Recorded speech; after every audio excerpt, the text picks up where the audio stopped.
Isto tem. O que é que temos que fazer? É um macaco. E o macaco.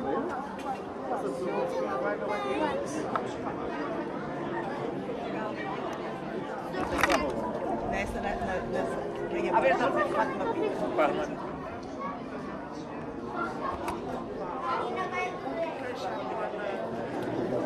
Aqui aí,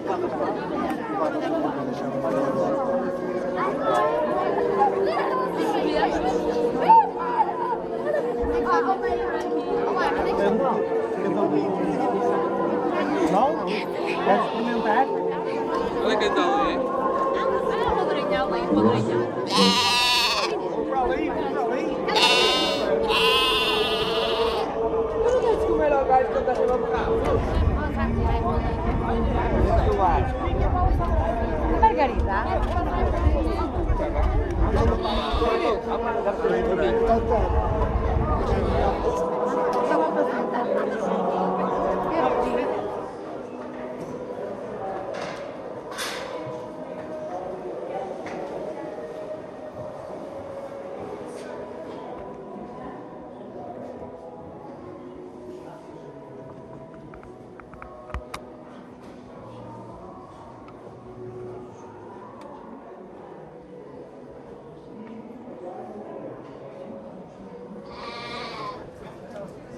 Pedro Miguel Coelho Moreira.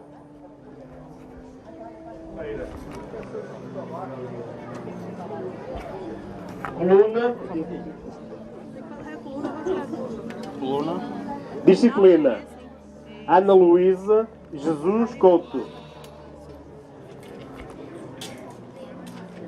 Está a ser difícil.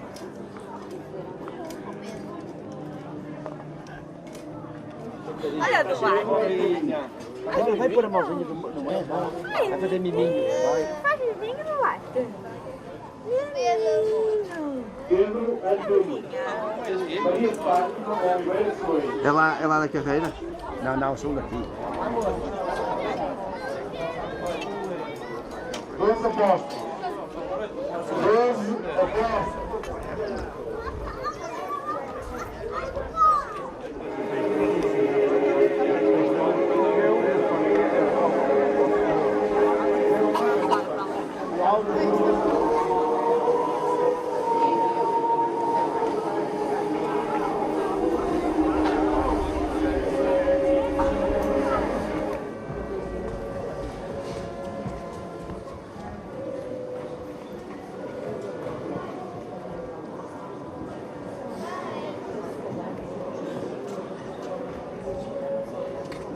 Em nome do Pai, do Filho e do Espírito Santo.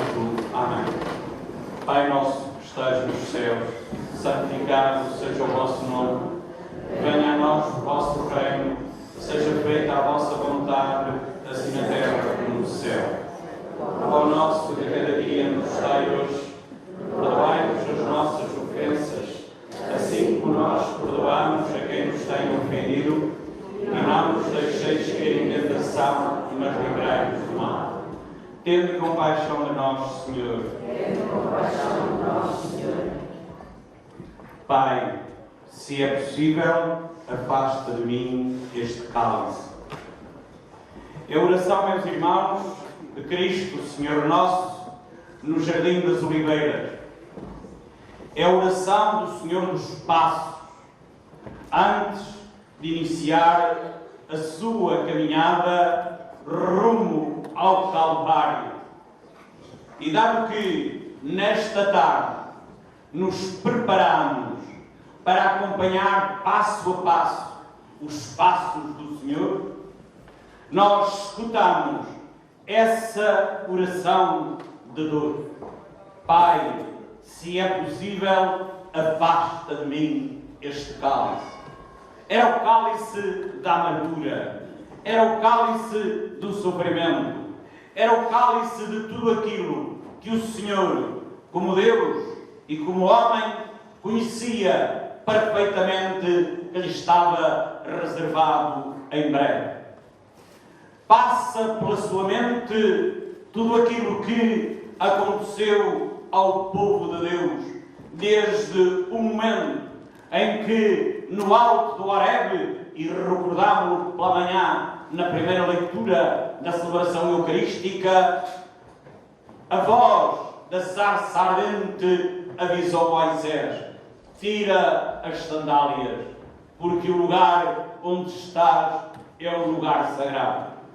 Tirar as sandálias, meus irmãos, é fácil.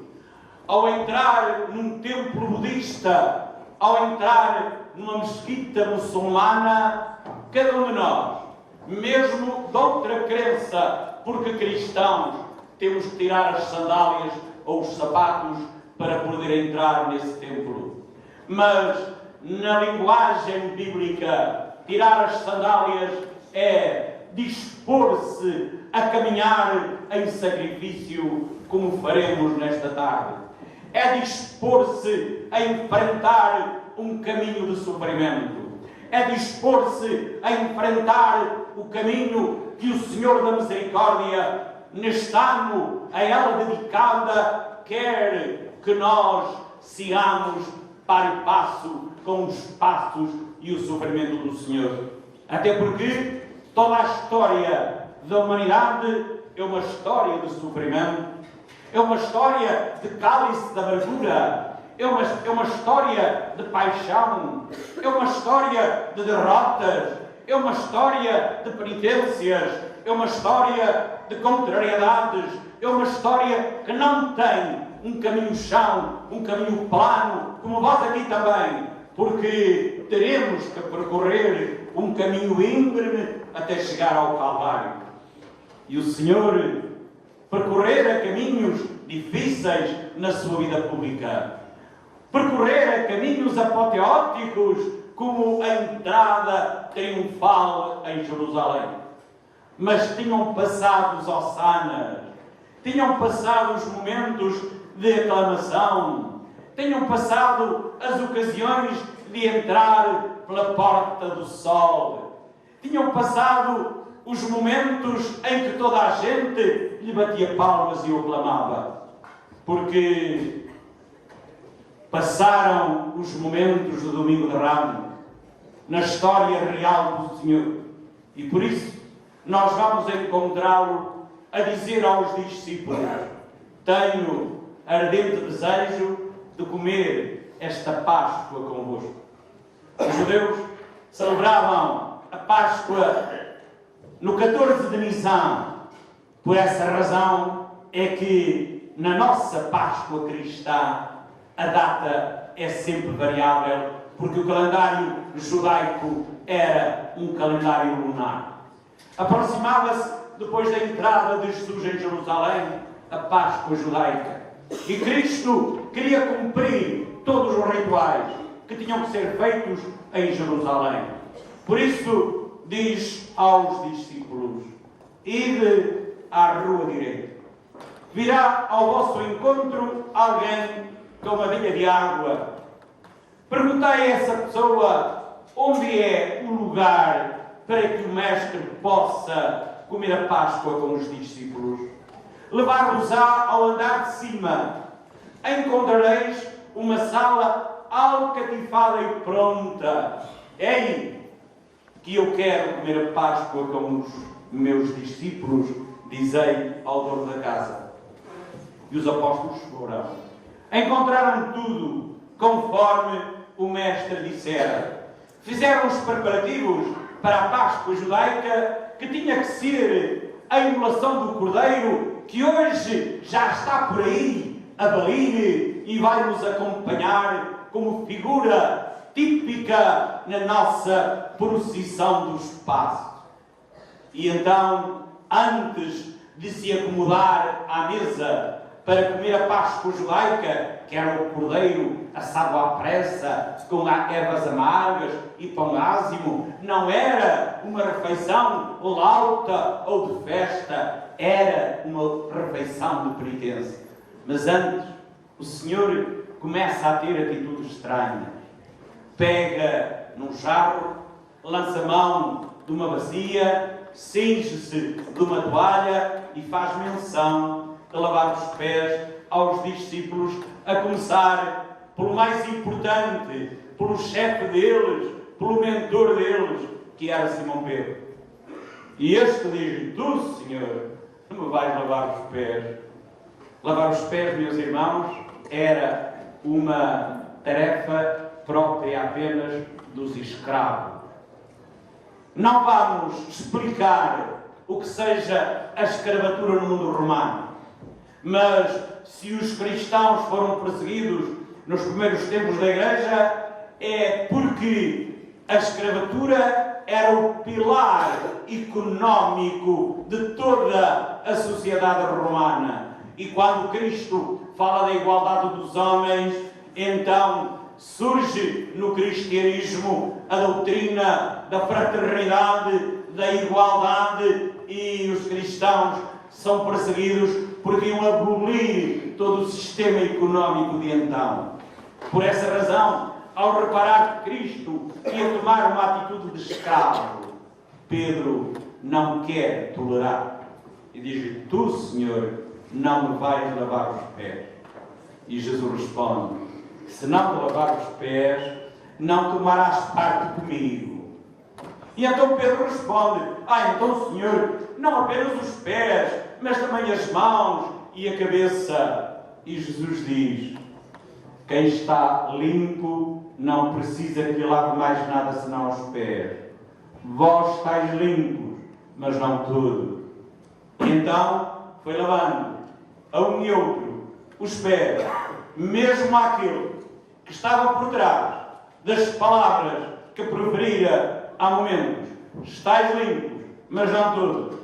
Porque havia um que depois da lavagem dos pés esqueceu-se que Cristo fizera isso para lembrar a pureza do coração, a limpeza da alma, e por essa razão diz: um de vós me vai atraiçoar. Serei eu, mestre? Pergunta cada um à sua vez. E Judas também diz do mesmo jeito: mestre, serei eu? Tu disseste. O que tens a fazer, fala depressa. E Judas saiu. Era já noite, diz-nos o evangelista do pormenor, São João. Era noite na natureza, mas também era noite no coração de Judas, porque saíra da mesa da refeição judaica para vender o mestre por algumas míseras moedas de prata. E agora, sem Judas, o mestre podia continuar o grande momento da ceia pascal. Pega no pão e diz: tomai, comei, porque isto é o meu corpo. Lança a mão do cálice e profere estas palavras: tomai e bebei, porque isto é o meu sangue. Fazei isto em memória de mim. E Pedro, trêmulo, estendendo a mão para a primeira comunhão eucarística, porque estava-se a celebrar a primeira missa da história da Eucaristia, recua no tempo ao alto do monte, depois da multiplicação do pão e dos peixes, e diz: obrigado, Senhor, porque naquela tarde não me deixaste ir embora. Mataste da fome à multidão faminta, com 5 pães e 2 peixes. Comeram 5.000 pessoas e ainda sobraram 16. E no dia seguinte, aproximam-se de ti para comerem outra vez o pão do milagre. Era fácil, meus irmãos. Era pão gratuito. Era pão dado. E aquilo que nos é dado, não reconhecemos o valor muitas vezes, porque só aquilo que é mergulhado e ganho com o suor e o cansaço, o trabalhador sabe quanto vale cada pão que come. Mas aquela multidão que matara a fome com o pão do milagre procura o Senhor no dia seguinte e ele diz: em verdade vos digo, dar-vos-ei uma comida que será o meu próprio corpo, também vos darei uma bebida que será o meu próprio sangue, e quem tomar este alimento e esta bebida nunca mais terá fome nem sede. E as pessoas, esquecendo-se do milagre da véspera, ficam indignadas e começam a afastar-se, cada uma à sua vez, a ir-se embora, e ficam apenas os 12. E o Senhor desafia-os: também vós quereis ir embora? E Pedro responde por todos: a quem iremos, Senhor? Só tens palavras de vida eterna. E agora, na ceia pascal, quando o Senhor cumpre a promessa, deste modo misterioso, que ainda hoje repetimos, depois da consagração, mistério da fé, e o mistério não se explica, meus irmãos, acredita-se. E Pedro, acreditando, disse: obrigado, Senhor, porque não me mandaste ir embora ou não me deixaste ir embora. Eu não entendo, mas acredito que verdadeiramente, porque o dizes, este pão já não é, porque é o teu corpo. Este vinho deixou de o ser, porque é o teu sangue. Obrigado, Senhor da Eucaristia. Mas a ação de graças da Eucaristia tem que ser mais longa. E ao fim de cada ceia, costumava o Senhor Jesus ir fazer a ação de graças quando estava em Jerusalém para o Horto das Oliveiras, para o Getsemane, lugar escondido, onde houvera antigamente um lagar de azeite. E aí, à sombra das oliveiras, podia rezar tranquilamente, ou mesmo pela calada da noite, podia abrigar-se do orvalho e estar mais tranquilo a rezar. E toma consigo Pedro, Tiago e João e retira-se para uma gruta e diz: Pai, se é possível, afasta de mim este cálice. Manda aos discípulos que rezem. Manda a cada um de nós que não deixemos de ser almas de oração, mas eles adormecem. O Papa Francisco, neste ano da misericórdia, precisamente para a próxima sexta-feira, a recordar a sua paixão e morte, e para o próximo sábado, pediu em toda a Igreja as 24 horas com Jesus. Porque Jesus passou a sua agonia em longas horas e veio junto dos discípulos 3 vezes: vigiai e orai para não entrardes em tentação. Mas ouve-se ao longe o barulho. Judas vem, fizera já o negócio, pede, saúda o mestre com um beijo na cara: Deus te salve, mestre. Judas, diz o Senhor, com um beijo entregas o teu mestre. Há por aí, meus irmãos, tantos beijos de Judas. Tantos beijos que deviam ser de amor dentro do matrimónio, e diante de tanta traição e de tantas tragédias, chegamos à conclusão que há beijos de Judas no santuário do lar. Naqueles que deveriam preparar-se seriamente para o matrimónio e não querem levar as coisas a sério, quantos beijos de Judas. Na própria família, quando vemos os filhos a não cuidarem dos seus pais, quantos beijos de Judas. Não é apenas, meus irmãos, no Jardim das Oliveiras, é hoje nas nossas famílias, é hoje nas nossas sociedades, que estão por aí espalhados os beijos da traição e os beijos de Judas. Por isso, o Senhor é preso e percorre os diferentes tribunais, de Anás para Caifás, de Caifás para Pilatos, de Pilatos para Herodes, e diante de Herodes, que se sente ufano e feliz, porque finalmente ia ver o Mestre, ele que mandara decapitar João Batista, o precursor, queria agora um milagre. E diante do homem que não cumpriu o que João dizia: não podes viver com a mulher do teu irmão, palavras de pregação que lhe mereceram a morte e a decapitação. Agora, Herodes espera o milagre de Jesus. E Jesus não diz palavra. É a eloquência do silêncio. Por isso manda-o de novo para Pilatos, que o interroga: de onde és tu? Eu não sou deste mundo. Se eu fosse deste mundo, os meus guardas lutariam para que eu não fosse entregue aos judeus. Mas o meu reino não é daqui. Então Pilatos continua: então tu és rei? Sim, sou rei. Se nasci, se vim a este mundo, é para dar testemunho da verdade. Mas de facto, o meu reino não é daqui. E então Pilatos fica preocupado. Descobre que aquele homem é um inocente.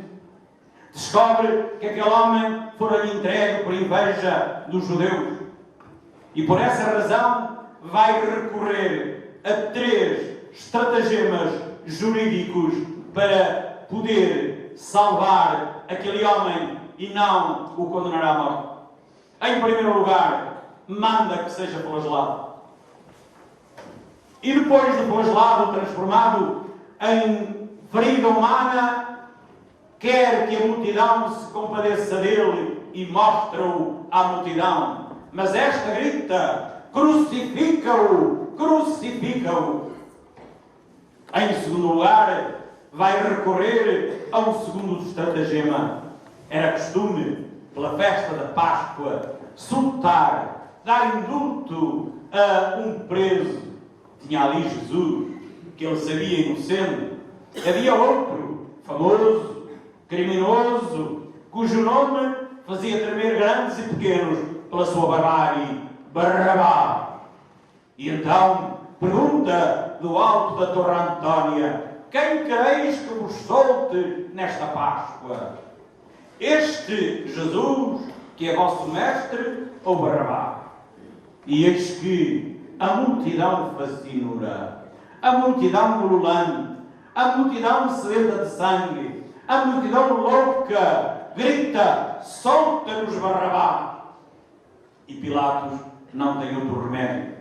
Tem que pronunciar a sentença que eles queriam, mas ainda para o responsabilizar e recorrendo a uma última oportunidade, manda vir um jarro e uma bacia. Não como mestre para lavar os pés a alguém, mas para dizer, mentindo, que ele não era responsável pela sentença que ia dar, que eram os judeus que a estavam a exigir, que lavava as mãos.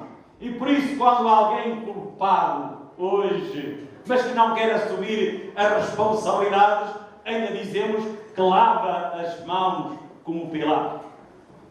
E realmente lavou as mãos diante da multidão, mas proferiu a sentença. Ibis in crucem, irás para a cruz. E mandou-lhe de novo vestir as suas roupas, e mandou que lhe colocassem a cruz às costas.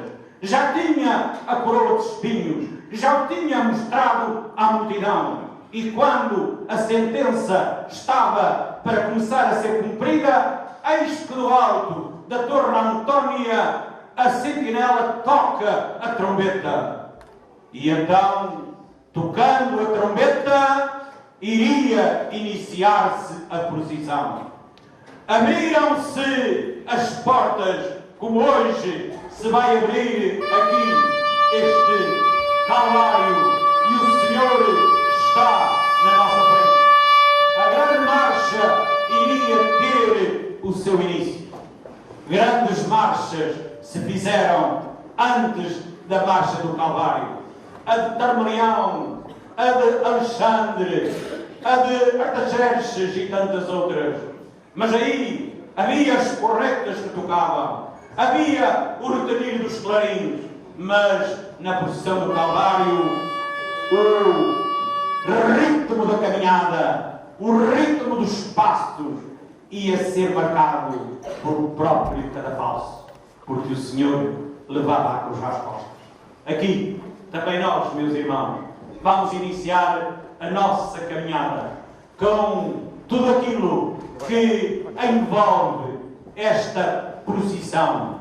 O Senhor vai iniciar os seus passos, como há 2000 anos, em Jerusalém. Acompanhemo-lo e rezemos. Pai nosso, que estás nos céus, santificado seja o vosso nome. Venha a nós o vosso reino. Seja feita a vossa vontade, assim na terra como no céu. O pão nosso de cada dia nos dai hoje. Perdoai-nos as nossas ofensas, assim como nós perdoamos a quem nos tenha ofendido. E não nos deixeis cair em tentação, mas livrai-nos do mal. Tende compaixão de nós, Senhor.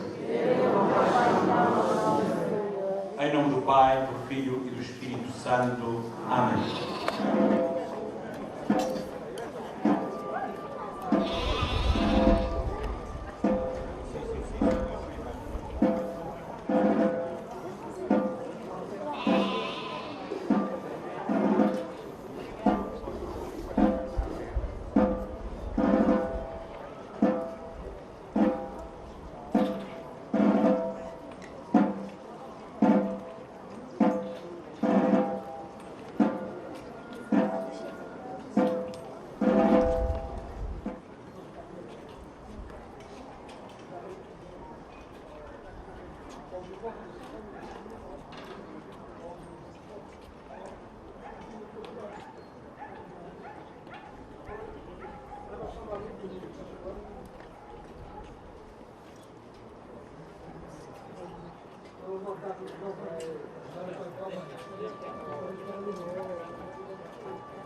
Ó vós homens, cui transitis per viam, attendiet et videte, si est dolor, sicut dolor meus. Ó vós todos que passais pelo caminho, reparai e vede se há dor semelhante à minha dor. Estas palavras, meus irmãos, são recordadas sempre nestas procissões, atribuídas porventura, pensará alguém, em primeira mão, a este homem parado nesta encruzilhada, todo ele sofrimento, todo ele amargura, todo ele dor. Mas não. A história desta prece amargurada tem uma história, meus irmãos, mais antiga do que os passos do Senhor do Calvário. É que das terras de Belém, ironia do destino, o mesmo lugar onde este Jesus havia de nascer, saíra para o planalto de Moabe uma família. Ela é-nos recordada no livro de Ruth. Neste tempo do ano da misericórdia, recomendo. O livro é muito pequenino. Apenas ocupa, claro, com papel Bíblia, 2 páginas de qualquer edição da Bíblia que poderemos ter entre mãos. E conta-nos a história de Noemi e da sua família que emigrou para as atuais terras da Jordânia, no planalto moabita, onde em terras fecundas podiam ganhar o pão de cada dia mais desafogadamente do que nos socalcos áridos de Belém, onde pastagem só havia para pobres rebanhos. E então, aquela família não foi bafejada pela sorte. Por lá morre o marido de Noemi. Os 2 filhos do casal contraem matrimónio, mas não conseguem viver muito tempo. E por isso, em breve, Ruth e Orfa, as noras de Noemi ficam sem marido e sem filhos. Noemi, vendo-se sem ninguém e querendo dar um bom conselho, um conselho de misericórdia àquelas jovens viúvas, diz-lhes: procurai, como era costume então, entre a gente das vossas relações de amizade, alguém que venha dar descendência àquilo que os meus filhos não tiveram tempo de fazer. Mas Ruth diz: não farei tal. Se voltas para a tua terra, eu irei contigo. Contra a vontade de Noemi, Ruth acompanha. E enquanto que ali nos campos de um lavrador rico, Boaz, ela trabalhava e apanhava pela noite as espigas que os ceifeiros deixavam perdidas no campo para terem o pão de cada dia, eis que às portas da cidade de Belém, Noemi, pobre, viúva, abandonada por todos, menos por Ruth, que não tinha meios de subsistência para alimentar, estendia a mão à caridade pública e dizia: ó vós que passais pelo caminho, reparai e vede se há dor semelhante à minha dor. E os anos passaram. E no alto da Torre Antônia, o soldado responsável por anunciar as condenações tocara a trombeta. E as portas abriram-se. E a grande marcha do Calvário começou em Jerusalém, como hoje começou aqui há momentos. Incorporaram-se nelas muitas figuras. Incorporou-se nela a tradição. E havia na Rua Dolorosa os cordeiros a recordar, como aqui também, o cordeirinho que apareceu no alto do Monte Mória e não deixou que Isaac, o menino que o levava, fosse simulado pelo seu próprio pai, porque um cordeiro apareceu no alto da montanha. Mas a anunciar o Cordeiro de Deus, apontado por João Batista, que iria tirar os pecados do mundo. Por isso, à frente, na procissão, vai o cordeirinho a recordar o cordeiro de Isaac. Mas aqui, diante de nós, está parado o Cordeiro de Deus, que vai ser imolado para tirar os pecados do mundo. Só que, saído que foi da Torre Antônia, em breve, numa encruzilhada, ele para. Para como parou hoje aqui. Paraste porquê, Senhor do Espaço?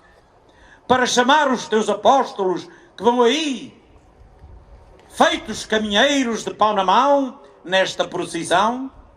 Não. Isso foi junto do mar de Tiberíades, quando disse: vindo comigo, farei de vós pescadores de homens. E nenhum retruquiu: Senhor, tu vens de Nazaré, tu não entendes nada disto. Os homens não se pescam, Senhor, isso é próprio dos peixes.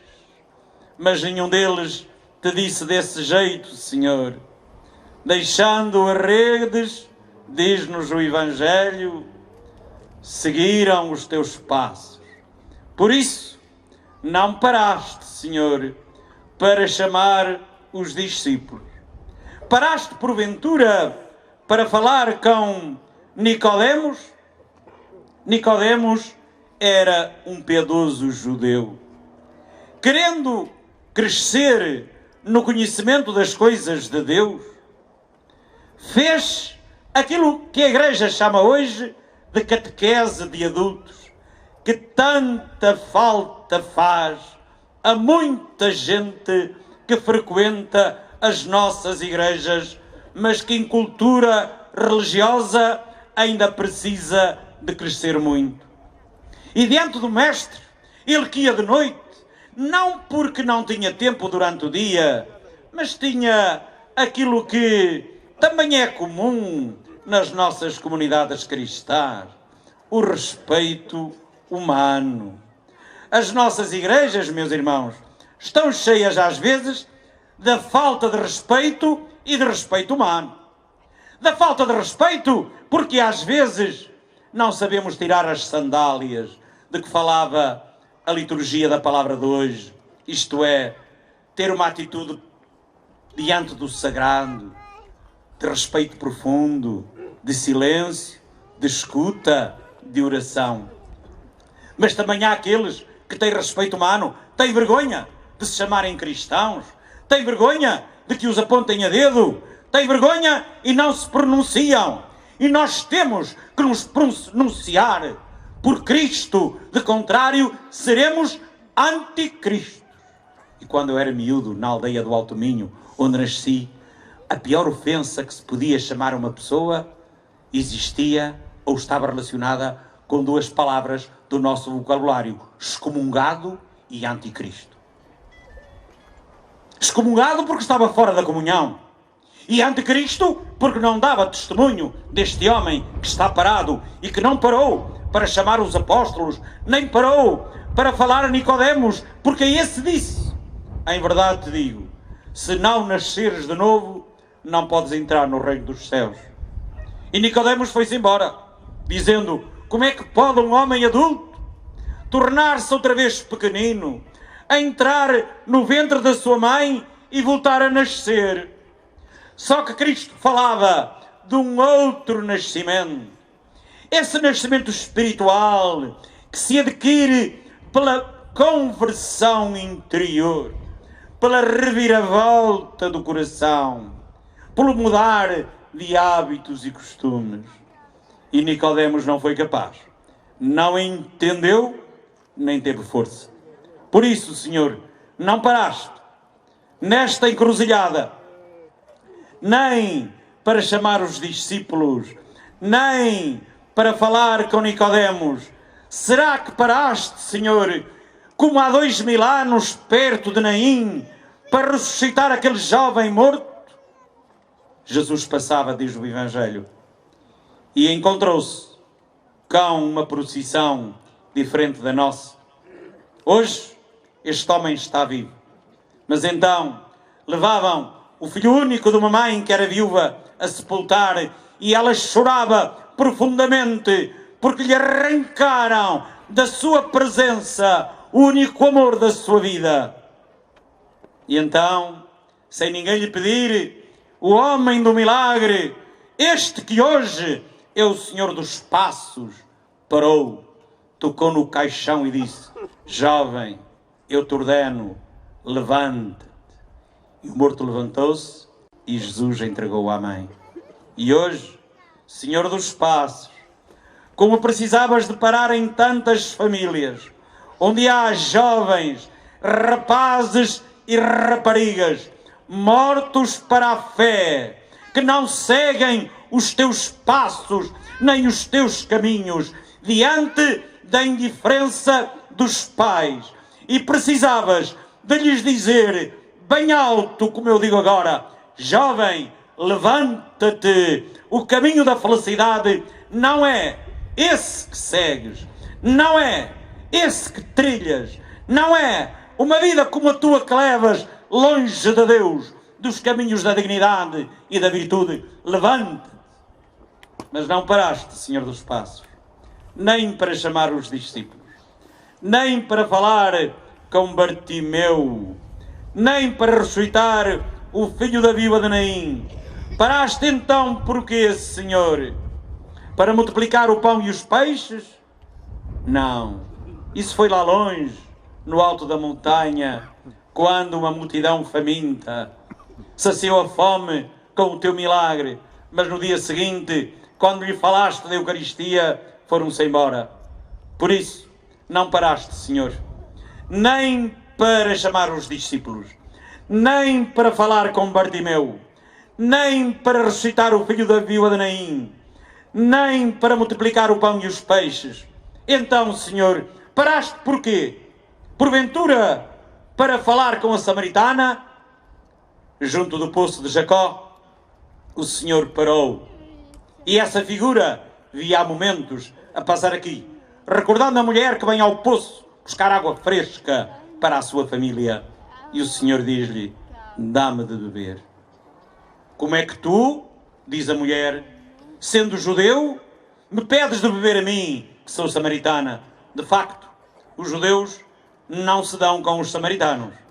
E por isso, ela entendia que tinha que lhe negar um pouco de água fresca. Estamos no ano da misericórdia, meus irmãos. E as obras de misericórdia são umas corporais e outras espirituais. E as corporais dizem: dar de comer a quem tem fome, dar de beber a quem tem sede. Depois, Senhor, tiveste um diálogo com a samaritana e disseste-lhe: se soubesses quem te pede beber, tu própria me pedirias e eu te daria uma água viva e nunca mais terias sede. Ó Senhor, tu não tens um balde e o poço é fundo, serás mais importante que o nosso pai Jacó? Mas se o dizes, dá-me dessa água para não vir aqui buscá-la. E o Senhor não quer evangelizar só aquela mulher e diz-lhe: vai chamar o teu marido. E ela responde: não tenho. E o Senhor diz-lhe: tem razão, já tiveste 7 e o que tens agora não é teu. Como andam as nossas famílias hoje? O Senhor precisava de parar para falar a tantas samaritanas do nosso tempo. Mas não foi para isso que paraste, Senhor. Nem para falar com a samaritana, nem para multiplicar o pão e os peixes, nem para ressuscitar o filho da viúva de Naim, nem para falar com Bartimeu, nem tão pouco para falar com Nicodemos, ou então para chamar os discípulos. Paraste então porquê, Senhor? Porque não tens forças? De facto, o teu aspecto é doloroso. Tu precisas de uma ajuda. Tu precisas de alguém que venha amparar-te, que venha proteger-te. E por isso, João, tu que nunca abandonaste o Senhor, tu que és o discípulo amado, vais chamar uma ajuda, um amparo, uma proteção para este homem. Tu sabes onde se encontra esse amparo. Tu sabes onde está essa proteção. Tu conheces onde está essa ajuda. Tu tens possibilidades de ir até à casa de João Marcos, porque era lá, em Jerusalém, na casa desse teu amigo, que sempre a mãe deste homem se hospedava quando ia a Jerusalém. Por isso, vais chamá-la. Vais chamar a mãe deste homem, porque ele não tem forças, ele não tem coragem, ele não pode enfrentar sozinho esta caminhada. Eu sei que quando uma criança pequenina ou de colo, como estes anjinhos que vão aí, ainda crianças, caem, tropeçam, tem logo um amparo, uma ajuda ao lado. E hoje, Senhor, tu, o Filho de Deus feito homem, queres sentir necessidade de uma ajuda, de um carinho, de uma proteção. Por isso, Senhora, vem ao encontro do teu filho. Por isso, Senhora, sai ao encontro do teu Jesus, porque ele está desamparado, ele está exangue, ele está numa encruzilhada, ele não tem passos para o longo caminho até ao alto do Gólgota. Apressa-te, João. Este homem não pode demorar muito tempo. Apressa-te, João. Este homem precisa dessa ajuda. Apressa-te, João. Este homem precisa daquela senhora que sai neste momento rumo ao encontro do seu filho, rumo ao encontro do seu Jesus, rumo ao encontro do homem das dores, rumo ao encontro do homem do sofrimento, rumo ao encontro do homem de cruzar as costas, rumo ao encontro do homem da coroa de espinhos, rumo ao encontro do Senhor da cana verde, rumo ao encontro do Senhor mostrado à multidão como ecce homo, eis o homem. Aí está, Senhora, o homem que tu conheces. Aí está, Senhora, o homem que tu amparaste no colo em Belém. Aí está, Senhora, o teu Jesus. Aí está, Senhora, o condenado. Porquê? Dizes no teu coração, porque fizeram isto ao meu filho. Aproxima-te mais, Senhora. Ele com o rosto ensanguentado, ele sem forças, precisa que bem pertinho o teu segredo de mãe, as tuas palavras de conforto, as tuas palavras de ajuda, as tuas palavras de proteção, sejam capazes de dar força. Aproxima-te também, Jesus, da tua mãe. Ela tem algo para te dizer, ela tem algo para te comunicar, ela tem algo para te transmitir. E bem perto, Senhora, eu sei que os soldados não te deixam beijá-lo como tu gostarias. Eu sei que tu gostarias de dizer à multidão que mal fez este Jesus. Ele é inocente. Assassinos, facínoras. Ele é o Cordeiro de Deus que tira o pecado do mundo. Deixai o meu filho. Mas eles não permitem, Senhora. Estão dispostos a levá-lo até à morte. Por isso, aproxima-te mais um pouco, porque ele precisa dessa coragem, precisa dessa força e precisa que tu pertinho lhe digas ao ouvido aquilo que lhe podes dizer.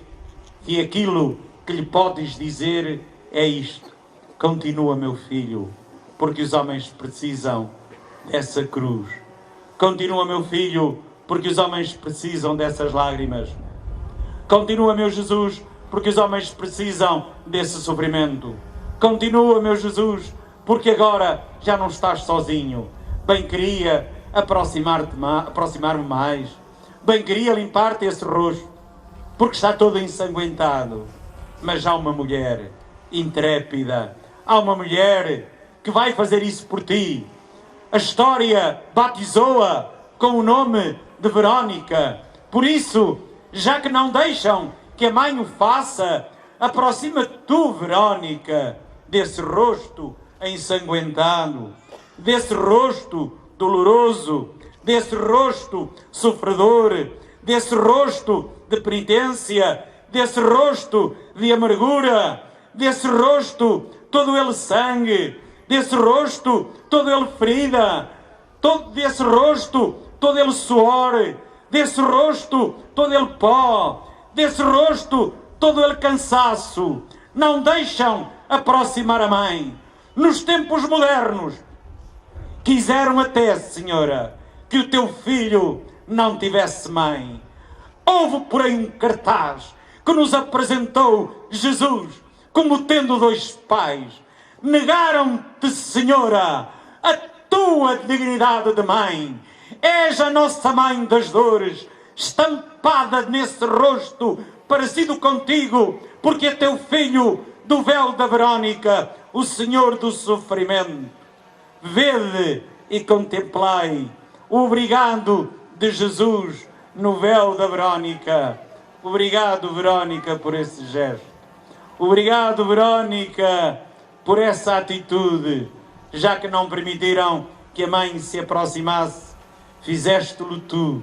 Mas ela será sempre a mãe de Jesus, a Senhora das dores, a Senhora que sofre e que não fica indiferente às palavras que tu vais cantar, Verónica, e que vamos escutar neste momento.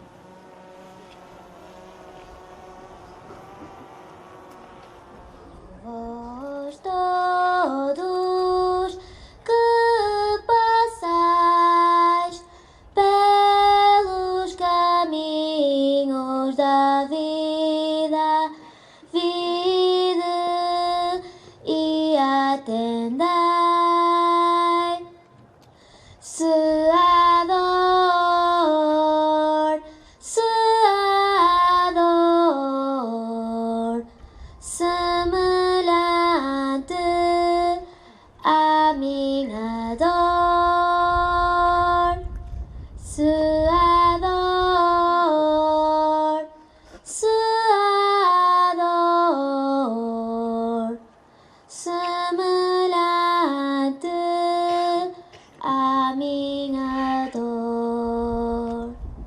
Vamos meditar nas tuas palavras, Verónica.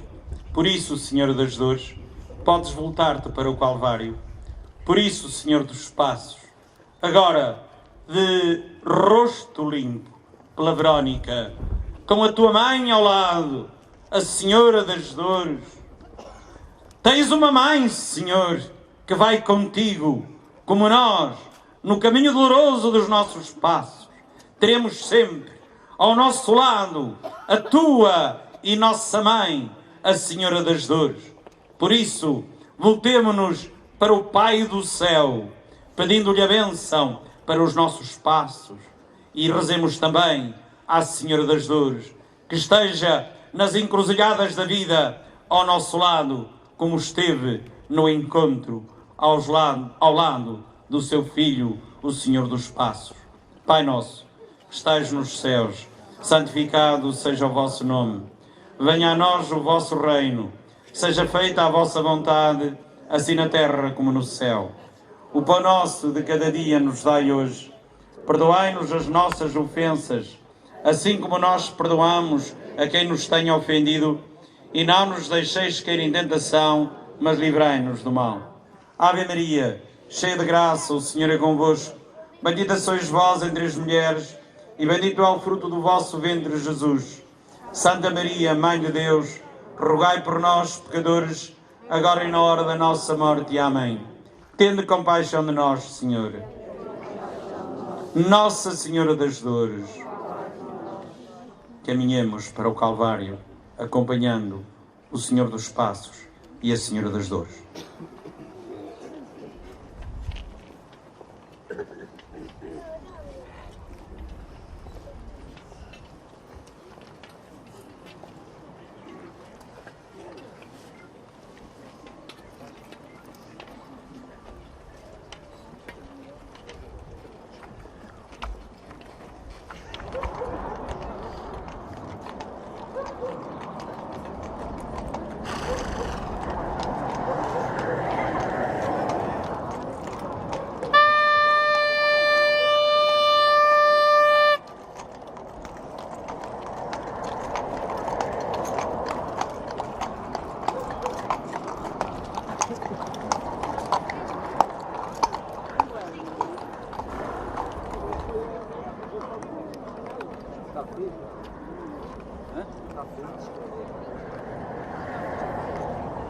Daqui a pouco vamos ter que tirar uma fotografia.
Sorri. Olha lá, senhora. Sorri. Sorri. Sorri.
Não, não, digo de percurso. 20 metros. Mais? Quase 500 metros. 500.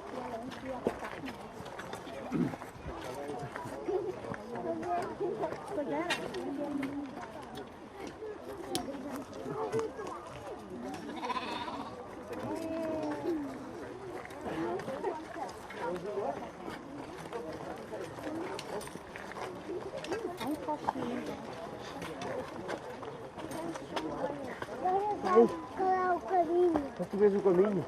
Sim.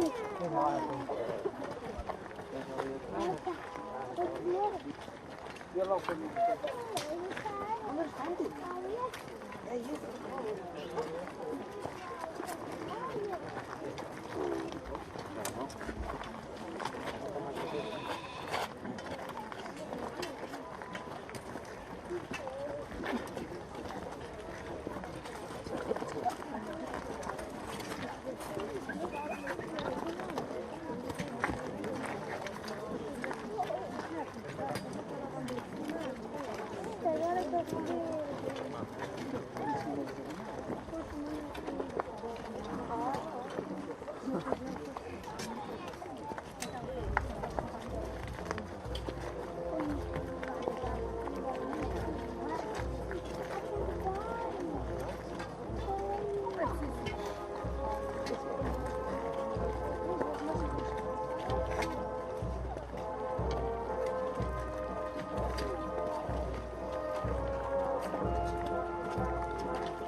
Vós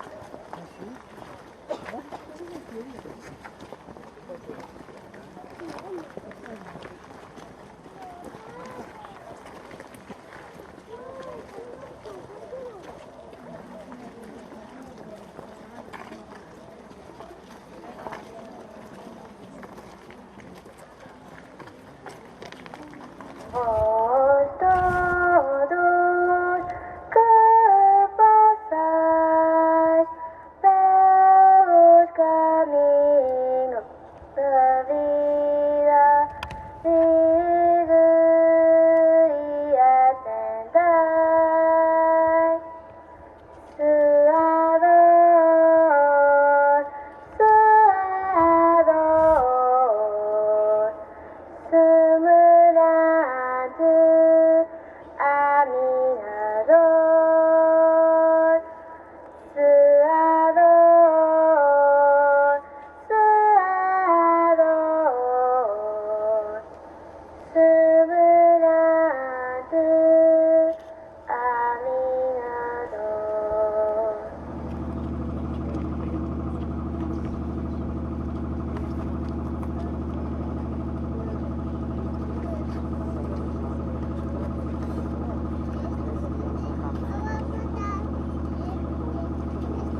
Gólgota, lá o crucificaram, e com ele 2 malfeitores, um à direita e o outro à esquerda.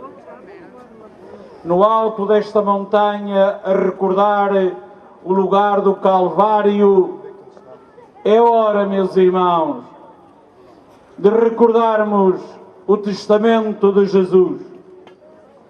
Habituados que estamos na Bíblia a falar do Velho e do Novo Testamento, poderíamos considerar as últimas palavras ou frases, que são 7, do Senhor no alto do Gólgota, não como o Antigo, não como o Novo, mas sim como o último testamento do Senhor.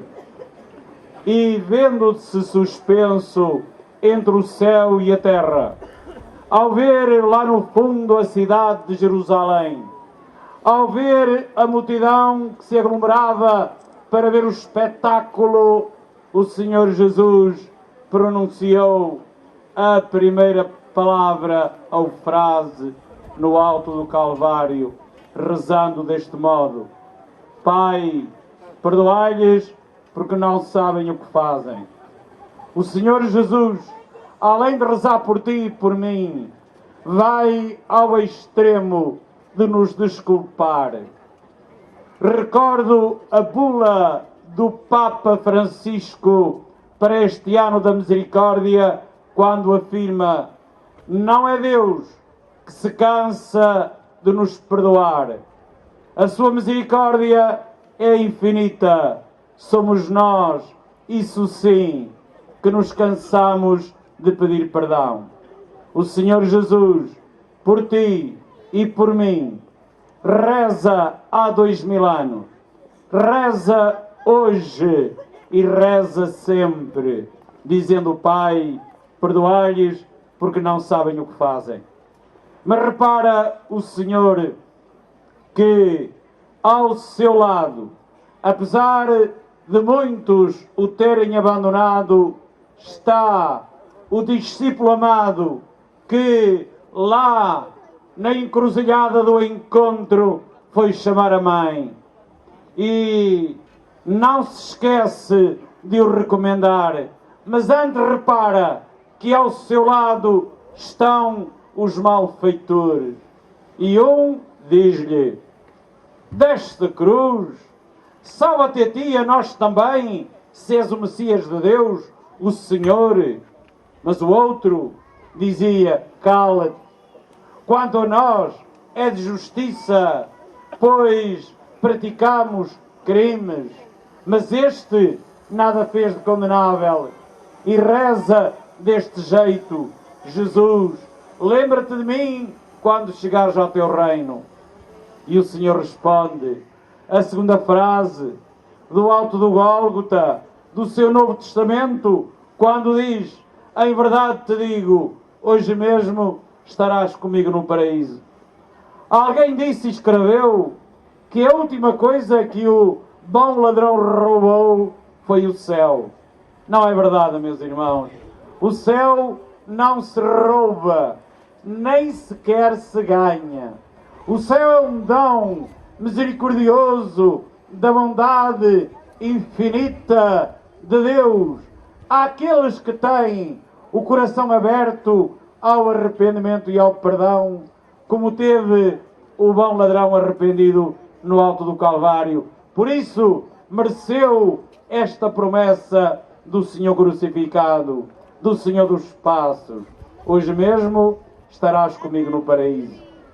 Mas não pode esquecer-se de quem o amparou, de quem lhe deu força no encontro, de quem lhe deu coragem, a mãe. Nem se pode esquecer do discípulo amado, João. E para ele, amigo, e para ela, mãe, é a terceira frase do alto do Calvário: filho, eis aí a tua mãe. Mulher, eis aí o teu filho. E a partir daquele momento, o discípulo recebeu em sua casa. E hoje a mãe de Jesus é também a tua e a minha mãe, se a quisermos, como fez João, recebê-la em sua casa. Recordo, meus irmãos, a quando da minha primeira peregrinação à Terra Santa, parámos algures na Turquia, nas proximidades da cidade de Éfeso. Uma visionária alemã, Catarina Emmerich, disse que a senhora para lá veio e descreveu a 1500 quilómetros de distância, ela que nunca fora a Éfeso, que nunca fora à montanha dos Roxinóis, descreveu a casa onde São João viveu e recebeu Nossa Senhora. Ninguém acreditou, mas um sacerdote jesuíta francês, arqueólogo, para lá foi com armas e bagagem, perguntou aos pastores da região que lhe disseram: aqui há um lugar que se chama de Maria Mãe, e fez escavações, e a casa apareceu, mas faltava a fonte, porque Catarina Emmerich, a visionária, disse também: há uma fonte da Virgem nas proximidades. E continuaram as escavações, e hoje a fonte lá está. A casa de Nossa Senhora está reconstruída, e há um pequeno carreirinho no alto da montanha chamada dos Roxinóis, e diz-se que era ali que a Senhora recordava, olhando para a longínqua Jerusalém e a Via Dolorosa, que Nossa Senhora recordava os passos de Jesus. Sendo um país laico no seu governo, mas muçulmano de crença, é surpreendente que os turcos colocaram no sopé da montanha dos Roxinóis uma imagem do tamanho natural, feita em granito, de mãos abertas, para receber os seus filhos, que somos nós. E neste país de tradição católica, houve alguém que quis dizer que Cristo não teve mãe porque teve dois pais. Sacrilégio, meus irmãos, que porventura podemos pagar todos. Ela é a mãe de Jesus, mas é também a nossa mãe. Não podemos esquecer. Porque Jesus continuou no alto do Gólgota: meu Deus, porque me abandonaste? E a mim apetece-me dizer, aqui nesta montanha: meu Deus, porque abandonas alguém deste país? Foi a quarta frase do Senhor no alto do Calvário, ao sentir-se só e abandonado: meu Deus, porque me abandonaste? Nós nunca seremos abandonados pelo Senhor, nem pela sua mãe, se porventura nos voltarmos para Ele. Mas o Senhor Jesus, na quinta palavra, porque é só uma em língua latina, do alto do Calvário, diz: Sício, tenho sede. Tem sede não de água, nem de fel e vinagre, não da água de Pilatos, não da água da Samaritana, não da água dos nossos rios ou das nossas fontes, não da água das nossas casas, mas tem sede de almas consagradas, tem sede de almas de oração, tem sede de vocações religiosas, missionárias, sacerdotais, tem sede de famílias onde se faça oração. E porque muitos não se unem em prece, o Senhor continua a dizer: Sício, tenho sede. Porque não lhe matam essa sede, o Senhor, prestes a expirar, disse: Pai, nas tuas mãos entrego o meu espírito. E inclinando a cabeça, depois de dizer: consumatum est, tudo está consumado, que foi a última palavra, expirou. O tremor de terra fez-se sentir.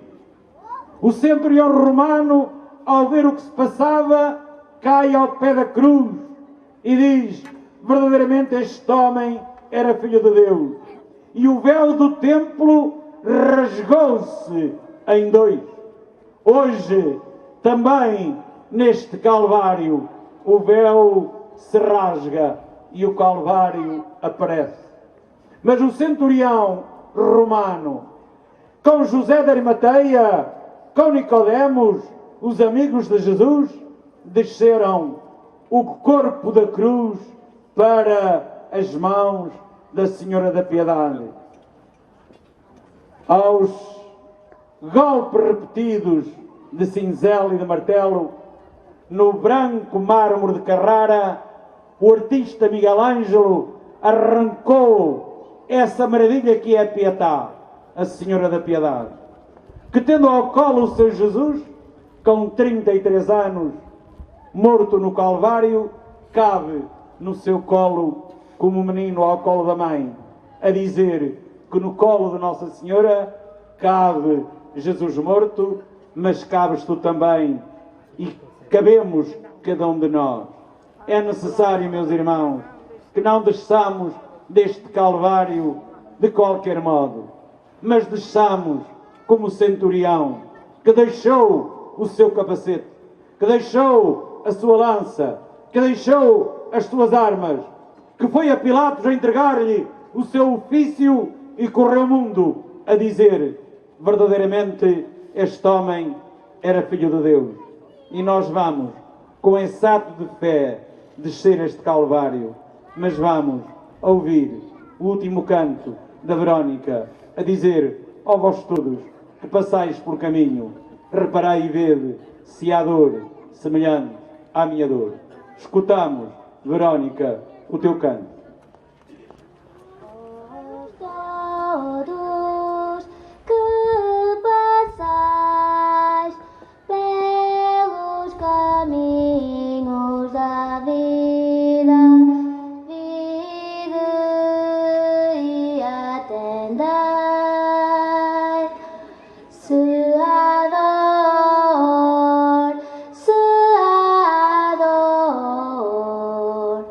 semelhante à minha dor, se há dor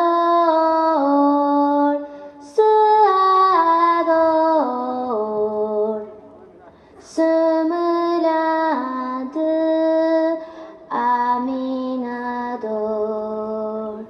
Iremos, Verónica, meditar no teu canto triste, no teu canto de recomendação, no teu canto de prece.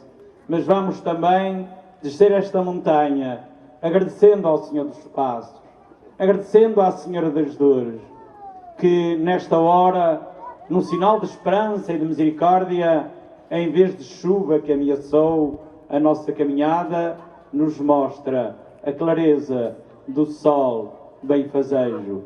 Agradecemos ao Pai do céu, rezando: Pai nosso, que estais nos céus, santificado seja o vosso nome. Venha a nós o vosso reino, seja feita a vossa vontade, assim na terra como no céu. O pão nosso de cada dia nos dai hoje, perdoai-nos as nossas ofensas, assim como nós perdoamos a quem nos tenha ofendido, e não nos deixeis cair em tentação, mas livrai-nos do mal. Ave Maria, cheia de graça, o Senhor é convosco.